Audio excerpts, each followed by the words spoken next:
বিশ্বকাপ জয়ের উচ্ছ্বাসের মাঝে জন্ম নিল নতুন বিতর্ক। এবারে বিশ্বকাপ জয়ের পর স্পেনের অধিনায়ক রদ্রির হাতে উঠেছে গোল্ডেন বল, কিন্তু সেই ঘোষণার পর থেকে ফুটবল বিশ্বে শুরু হয়েছে তুমুল আলোচনা। অনেকের প্রশ্ন, সত্যি কি রদ্রি টুর্নামেন্টের সেরা ফুটবলার? এবার সেই বিতর্কে নতুন মাত্রা যোগ করেছেন সুইডেনের কিংবদন্তি স্ট্রাইকার জলাতান ইব্রাহিমোভিচ। বিস্তারিত ডেস্ক রিপোর্টে।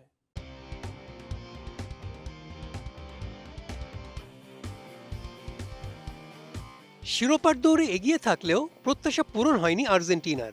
ফাইনালে একপেশে লড়াইয়ে হারতে হয়েছে স্পেনের কাছে। তবে শিরোপা ধরে রাখতে না পারলেও পুরো টুর্নামেন্ট জুড়ে দুর্দান্ত পারফরমেন্স দেখিয়েছেন লিওনেল মেসি।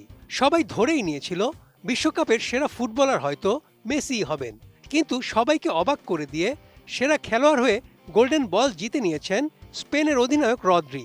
এতেই নতুন করে বিতর্ক শুরু হয়েছে ফুটবল অঙ্গনে।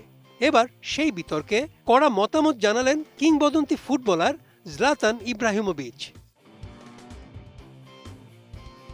ইব্রাহিমোভিচ বলেন, বছরের পর বছর ধরে মানুষ বলেছে মেসি নাকি ফিফার আদরের সন্তান, কিন্তু যখন তিনি আরও একটি অসাধারণ বিশ্বকাপ খেললেন তখন হঠাৎ করেই যেন মাপকাঠি বদলে গেল। উন্নত মানের কাঁচামাল আরআইএল অ্যাঙ্গেল এন্ড চ্যানেল। এখন কাঠের দিন শেষ, আরআইএল এর বাংলাদেশ। বিশ্বকাপ জুড়ে মেসি গোল করেছেন, সতীর্থদের দিয়ে গোল করিয়েছেন, আক্রমণ সাজিয়েছেন এবং অধিনায়ক হিসেবে দলকে ফাইনাল পর্যন্ত নেতৃত্ব দিয়েছেন। জলাতানের প্রশ্ন, এরপরও যদি তিনি গোল্ডেন বলের যোগ্য না হন তাহলে মেসির আর কি করার ছিল? ইব্রাহিমোভিচ আরও বলেন, এমন একটি টুর্নামেন্টের পর রদ্রি যদি গোল্ডেন বল জেতেন যেখানে ম্যাচের ফলাফলে তার প্রভাব ছিল নগণ্য, তবে বলুন মেসি আর কি করতেন? গোল করা, অ্যাসিস্ট করা, নেতৃত্ব দেওয়া, সুযোগ তৈরি করা কিংবা আবারও নিজের দেশকে একাই টেনে নিয়ে যাওয়া, ঠিক এসব কিছুই তো তিনি করেছিলেন। তিনি আরও দাবি করেন, বিশ্বকাপের সেরা খেলোয়াড়ের পুরস্কার জনপ্রিয়তা বা রাজনৈতিক বিবেচনায় নয়, বরং টুর্নামেন্টে সবচেয়ে বেশি প্রভাব রাখা ফুটবলারের হাতেই যাওয়া উচিত। বিশ্বকাপের সেরা খেলোয়াড়ের পুরস্কারটি তার জন্যই যিনি টুর্নামেন্টে নিজের ছাপ রাখেন।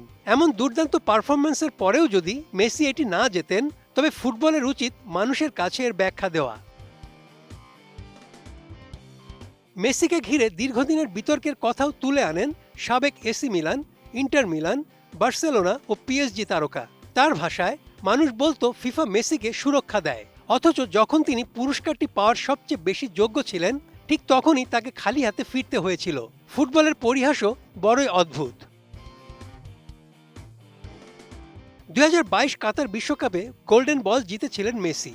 তবে এই বিশ্বকাপে সেই পুরস্কার অন্য একজনের হাতে ওঠার পর সামাজিক যোগাযোগ মাধ্যমে তুমুল আলোচনা শুরু হয়েছে। অনেকের মতে পুরো টুর্নামেন্টে ব্যক্তিগত প্রভাব বিবেচনায় মেসি ছিলেন সবচেয়ে যোগ্য। অন্যদিকে সমালোচকদের দাবি, পুরস্কার নির্বাচনে দলের সামগ্রিক পারফরম্যান্স, ধারাবাহিকতা ও পরিসংখ্যানও বিবেচনায় নেওয়া হয়েছে।